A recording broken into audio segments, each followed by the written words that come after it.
The Johnson's Wax Program with Fibber McGee and Molly.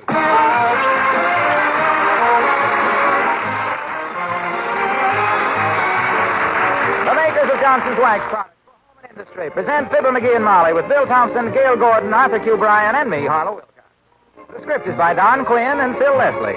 Music by the King's Men and Billy Mills Orchestra.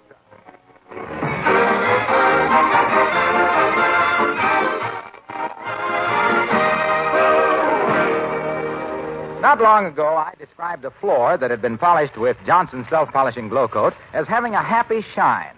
A friend of mine questioned the phrase, saying floors are neither happy nor sad, and therefore the phrase wasn't a good one. Well, I wonder. Think of it in terms of how the lady of the house feels. There was a time when tiresome scrubbing dulled linoleum, and no one was happy about it, at least of all the person who did the work. Not so with Johnson's self-polishing glow coat. No, indeed. You just apply and let dry. There's no rubbing or buffing, no hard work at all. Just looking at the bright, warm luster Johnson's glow coat will quickly and easily give your linoleum and other floors. That shining, glossy coat will protect them, make them last years longer. And you'll be happy at how easy they are to keep clean and lovely. I really believe the phrase happy shine is one you'll use after you use Johnson's self-polishing glow coat to bring out the beauty of your home. Look on the bright side, shine up the right side, bring out the beauty of the home.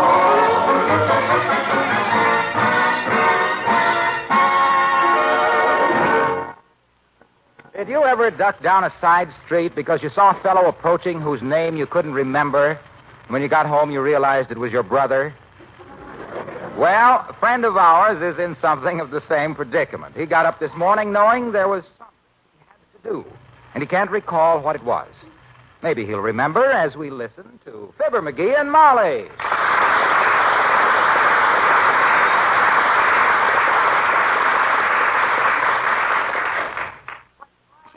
No, that wasn't it. Now, let me think now. Fixing the vacuum cleaner? No, what's the matter with the vacuum cleaner? Well, I think it's got sleeping sickness. The vacuum cleaner?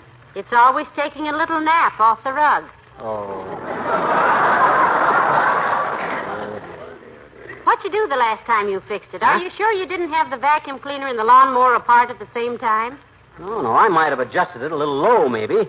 Anyway, that wasn't what I had. Now, let me think a minute. Oh, isn't this exasperating? I wake up this morning definitely planning to... I don't know, ain't that funny? Well, I'm sorry I can't be more helpful, dearie, but you know what a psychologist would say about it. Sure I do.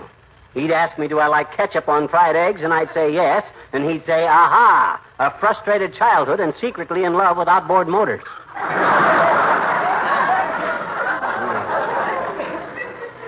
Them guys can think up more deep reasons for more simple things than a Republican congressman in a Democratic administration.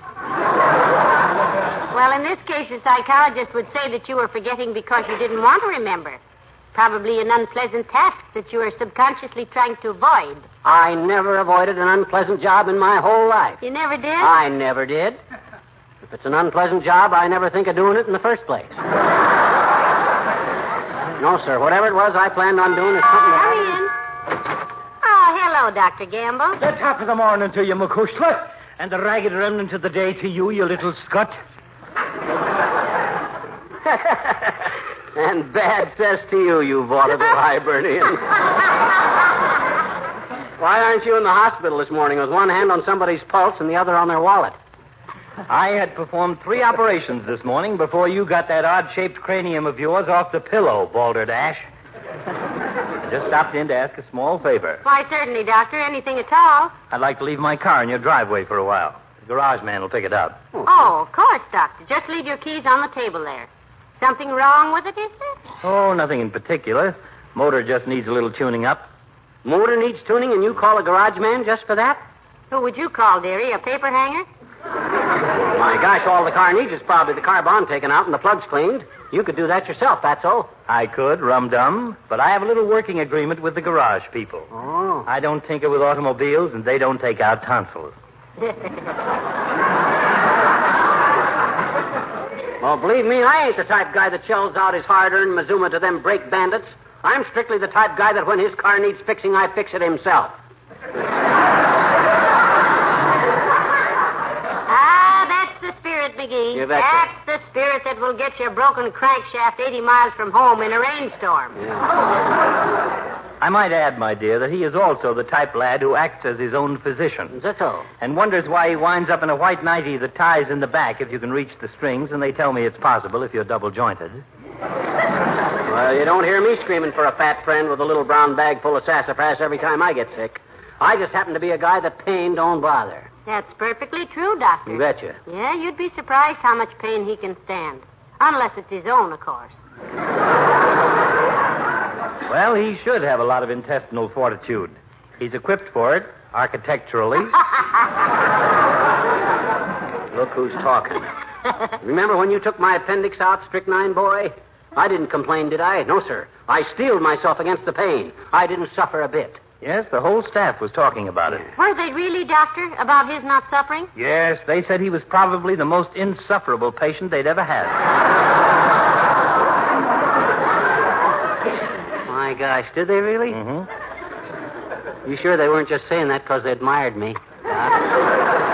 You have my word for it, Sonny. Well, the garage man knows what to do with my car, Molly, and thanks very much. I've got to get back to the hospital. Trouble, boy? Oh, no. But my assistant and I have 2 babies due there today. One on the first floor and one on the second floor. Oh, which is your case, Doc? Well, as senior physician, I'll take the lower berth and give my assistant the upper. Bye now.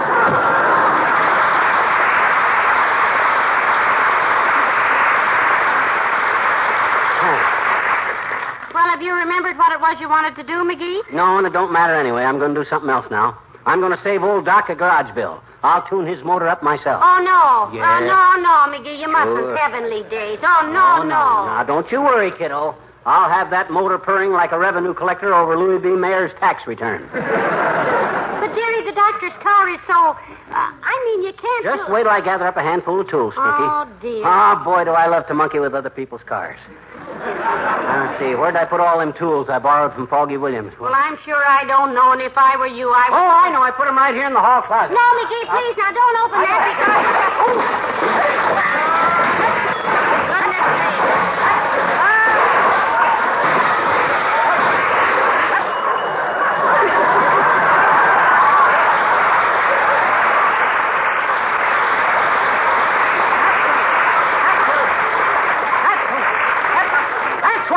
That's what I was going to do. That's what I forgot. I was going to clean out that hall closet.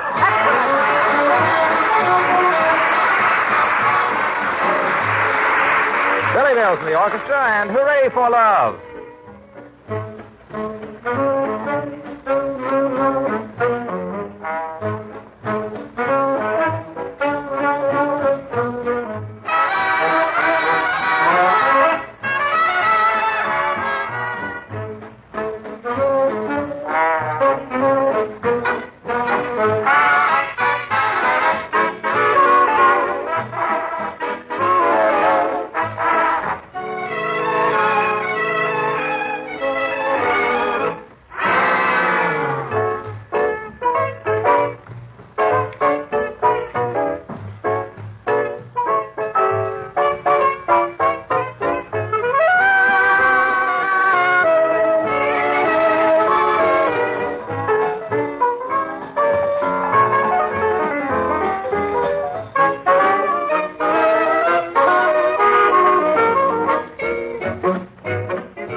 There.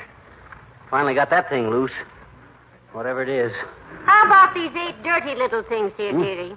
Are they any good, or shall I throw them away? No. Them are the spark plugs, kiddo. Oh? I think. Yeah, them are the spark plugs. I got to clean them babies and adjust the points. The points are these here little wires here, see? Oh. How do you adjust them? Well, ordinarily you spread the two wires till you can just squeeze a thin dime in between them. Uh-huh. I haven't got a dime, so I'm using 2 nickels.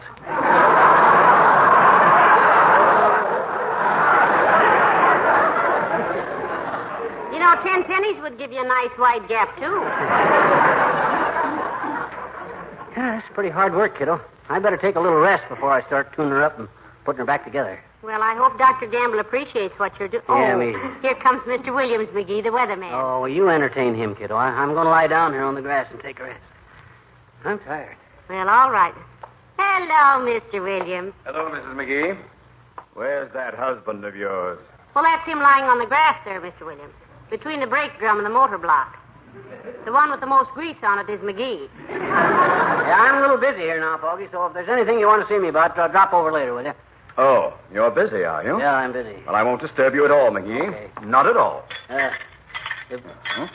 Hey, Foggy. Hey, Foggy. Well, what you picking up the tools for? Oh, Foggy, old boy. Look, friend. Don't let me disturb you, McGee. Huh? I've been meaning to do this for a long time, is all. Oh, yeah, but Foggy, old man, I need them tools. Is something wrong, boy? No, nothing's wrong, McGee. Oh. I'm just getting a little tired of your petty larceny in my tool shed. I just went in there for a wrench, and I've got nothing. Absolutely nothing.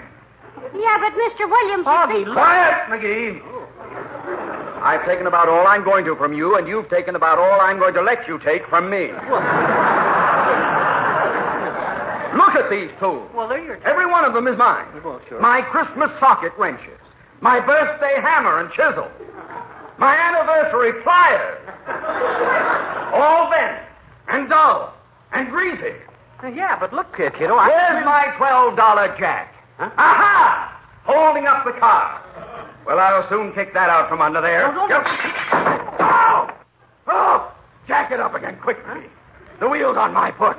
Hurry up. Get it up. Heavenly days, don't you stand something, McGee. Do there. You can't do anything. That's Foggy's jack. He don't want me to use his tools. Yes, I do. Huh? Yes, I do. Well, you said- Hurry up. Jack, off my foot. You said you didn't Come on want now, McGee, do something. The man is suffering. Well, there's no use my jacking the car up unless I have tools to work on it with. And Foggy says... I take it all back. I take it all back. Okay. Use my tools all you want. Keep them as long as you like. But jack this car up, please. Oh! Oh, my foot. Well, okay. Hurry up. Oh, thank you. Oh, dear. Don't you want to sit down on the running board a minute, Mr. Williams? That must be very painful. Mighty generous to you to let me use these tools, Foggy, of you. Sure appreciate it. Let me know if there's something I can do for you sometime, boy. Mighty decent of you. Think nothing of it, McGee. I'm going home now and try to think of something I can do for you. Oh, now, Mr. Williams, you don't have to do that. I want to.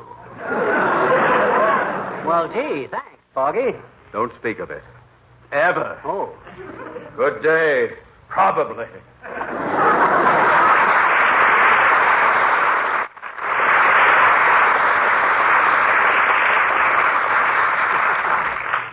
Decent sort of a chap. Generous and a good neighbor. Didn't you sort of blackmail him into letting you use his tools, McGee? Who, me? Why, my gosh, kiddo, that was about as spontaneous offer as I ever heard. Why, you heard him stand right there with his foot under the car and beg me to use these tools. Yeah. Now, let me see now. Where'd this thing come off of? Must be part of the fan assembly. Well, that isn't important in this cool weather anyway. Hmm? He won't be using the fan for another couple of months.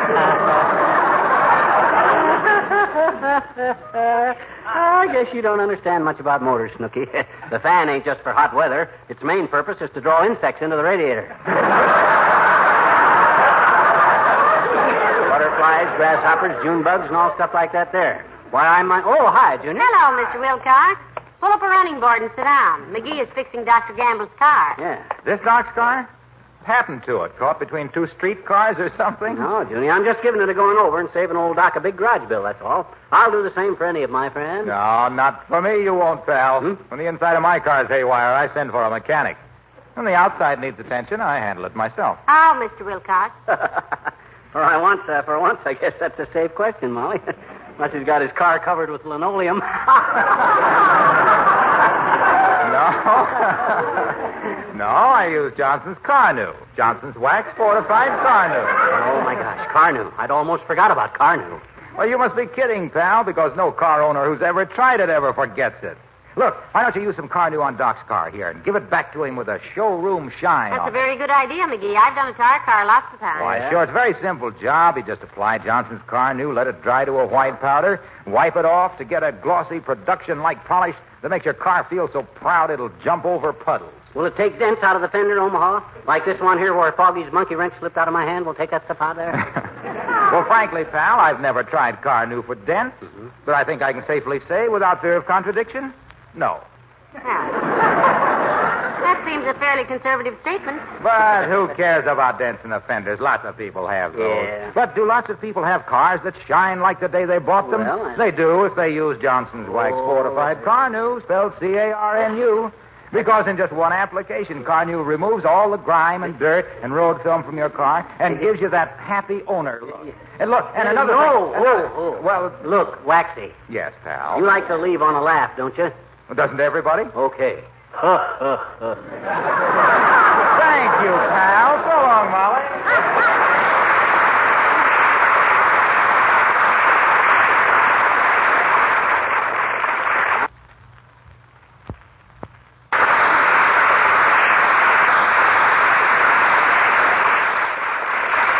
People, just leave me alone a while. I'll put this baby back together and have it humming like Jack Benny's quartet. Now, let me see it. Say, by the way, McGee, did you ever telephone the garage not to send for the doctor's car? Oh, my gosh, I never did. Look, do that for me, will you, kiddo? I'll do it, McGee. I'll call right away. Yeah. I've got to go to the grocery store anyway. So... Fine, okay, kiddo. Ah, there goes a good kid. She don't want to watch me do this because she's afraid I'll get some part back in the wrong place. What do I mean, she's afraid? If I don't have enough parts left over to make me a motorcycle, I'll be a very much surprised young... Hi, mister. Huh? Oh, hi, Teeny. Where'd you come from? Well, there's been a lot of discussion about that, mister. What do you mean? What do you mean about what? About where I came from. Oh? Mama says the angels brought me. Uh-huh. And Daddy says the stork brought me, and my teacher gives me a big song and dance about some birds and some bees.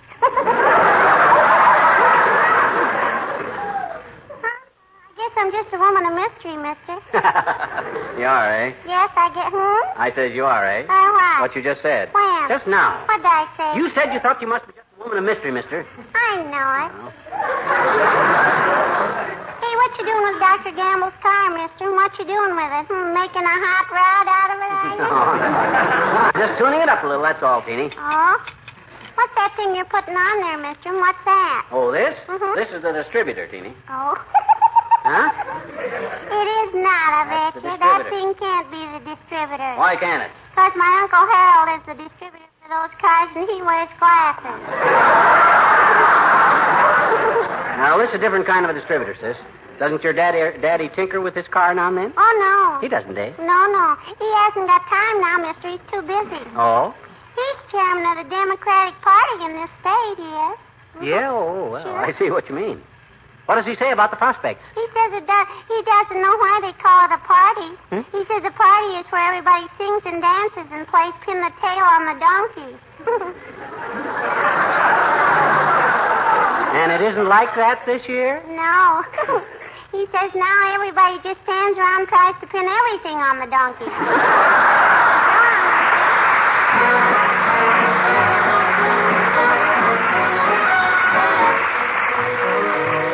Man, and love is so terrific. Love is so terrific, such a funny feeling, makes you want to cuddle and cling. Makes you sentimental, makes you kind of gentle. Oh, terrific thing. Love is so prolific, sends your head reeling, makes you want to giggle and sing. Makes you sigh and wonder, hit you like the thunder. Ouch, terrific thing. Life rearranges, suddenly changes, everything strange as it can be. Memory gets hazy, then you go crazy. Wow, look what it's done to me. Oh, love is so terrific, such a dizzy feeling, makes you hear the wedding bells ring. Melts away your collar, makes you want to holler. Ouch, terrific thing.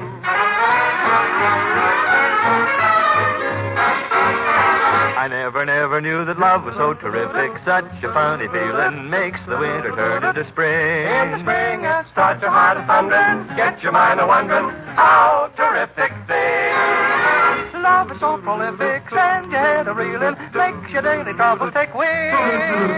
Makes your pain a pleasure, love is such a treasure. Ouch, terrific things. Life rearranges, suddenly changes, everything strange as can be. Memory gets hazy, then you go crazy. Wow, look what it's done to me. Love is so terrific, such a dizzy feeling, makes you hold the world on a string. Get your throat so lumpy, love can make you jumpy. Wow, wow, terrific thing. Ow!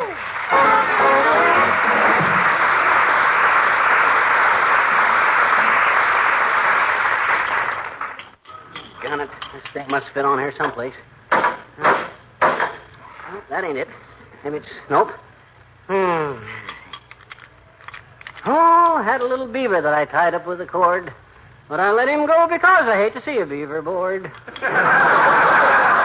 and the coconut. Oh, hi, Molly. How are you getting along, dear? You ever got the doctor's car back together again? Just about. As soon as I knock the skin off of one more knuckle, I'll be ready to start the engine. See how she sounds. This thing was more trouble than... Oh, hi, Wimp. Old Hello there, Mr. Wimple. Hello, folks. Make yourself comfortable, Wimp. I'm tuning up Doc Gamble's car for him. My, it must be wonderful to be able to do things like that. Sweetie Face, that's my big old wife. Yes, we know. Sweetie Face won't even let me wind the clock or put in a new light bulb. She says I'm too unhandy. I guess I am, too. How so, Wimp? Well, she has a bar across a closet door that she uses to chin herself on. When I put it up for her, I must have been careless because it was sawed halfway through, and the first time she used it, she fell right on her policewoman's manual. See, I saw your wife in the Bonton yesterday, Mr. Wimple. She was buying a new dress. Yes. She tried it on for me this morning, and she said to me, "Wallace," she said, "how do I look?" Oh, was that ever a loaded question? What did you tell her? Well, I looked her right straight in the flowered cretonne, and I said, "You look just like a magazine cover, dear." And she said, "Photoplay or Harper's Bazaar?" And I said, "Zombie Comics." Oh, brother. What'd she say to that, Wimp? I didn't wait to see, Mr. McGee. But if anybody ever tells you that a man can't travel faster than sound, you just laugh right in his face. My goodness, at least life is never dull at your house, is it, Mr. Wimple? No, but I wouldn't want you to get a wrong impression, though, Mrs. McGee. Sweetie Face is a very unusual woman, really. She is, huh? She suffered for years from an impediment, you know. What kind of an impediment, Wimp? Me.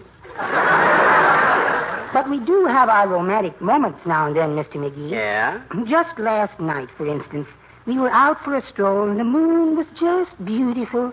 And all of a sudden, she said to me, "Wallace, I'm going to do something nice for you." Oh, what'd she do, Mr. Wimple? Kiss you? No, she took off my leash. Wow. Took off your leash, eh? And what did you do, Wimp? Took off like this. Oh, there you go.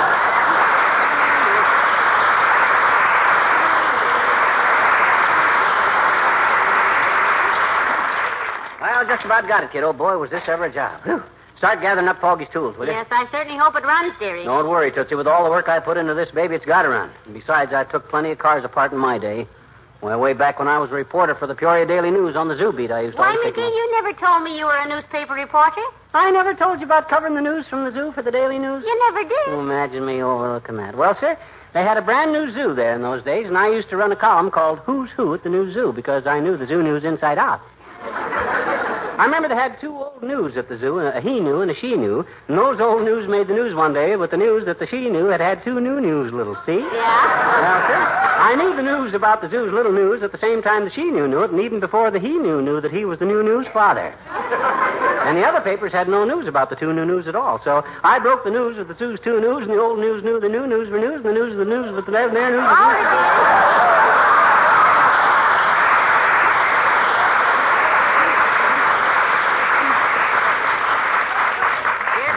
Dr. Gamble. Huh? Oh, quick. Slam the hood. I'm all set. Hello, Dr. Gamble. Yeah. Hi, Doc, old man. Hi. Hi, kid. Hi. Well, I see they got the car back okay. You got the keys? They're in it, Doctor. Yeah, as a matter of fact, Doc, I got a little surprise for you. I decided I wasn't going to let you get took for a bunch of dough, so I tuned up your car myself. You what? Yeah. Why, of all the... Huh? McGee, if you've ruined the only car I own, I'll tear your knobby little legs off your pudgy little body and throw them in your dirty little face. Now. Take it easy, Doc. My gosh, that's a great way to treat a guy that saved you a bunch of dough. If this car won't run, you'd better. Well, you try it. There. Heavenly days, that sounds wonderful, doesn't it, Doctor? Well, it certainly does. Hasn't run as smoothly as this since I made the last payment on it in 1939. Yeah. Well, rev it up again, Doc. I want to hear it. Can't improve on that any. By George, that's great, McGee. I apologize. What do I owe you? Anything you say? Oh, he didn't do it for money, Doctor. He just... Molly, please. You interrupted the good doctor. You were saying, Doctor? I was just saying that you did a splendid job. Name your own price. Well, this was more for friendship's sake than anything else, boy. Just give me half of what the garage would have charged you. You're sure that'll be satisfactory? Sure. What would they have soaked you, Doc? Well, the way I figured, Yeah? on that basis, you owe me $12.50. What? He owes you. Yes. The garage man owed me $25, so I told him to fix my car instead. Half of that is $12.50. No hurry about it, though. Send me a check whenever it's convenient. Why? I'll see you later.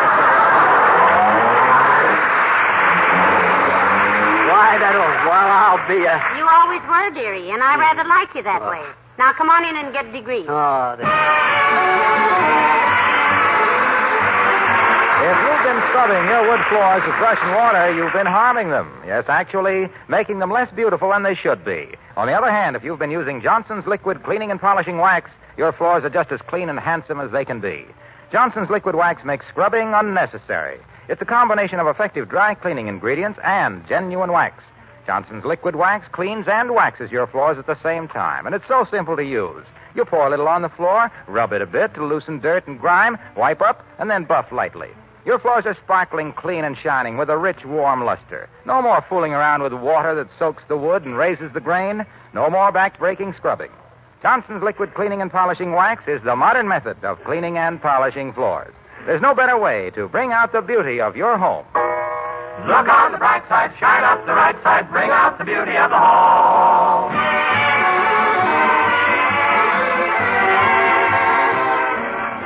Hey, Molly, Doc just called up. He was kidding about that $12.50. He was? Yeah, he's sending you flowers, and he's sending me some cigars, and he's coming to take us both out to dinner tonight. Well, how nice. Yeah, and look, when he gets here, keep him occupied for about 10 or 15 minutes with Why? Well, give me a chance to get his new battery out of my car and put it back in his. You mean you... Yeah, I ain't got the heart. Good night. Good night, all.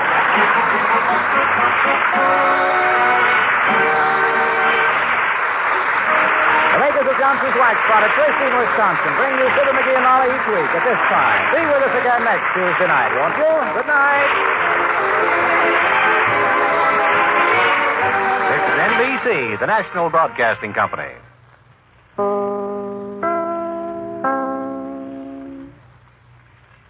This is WMAQ NBC in Chicago.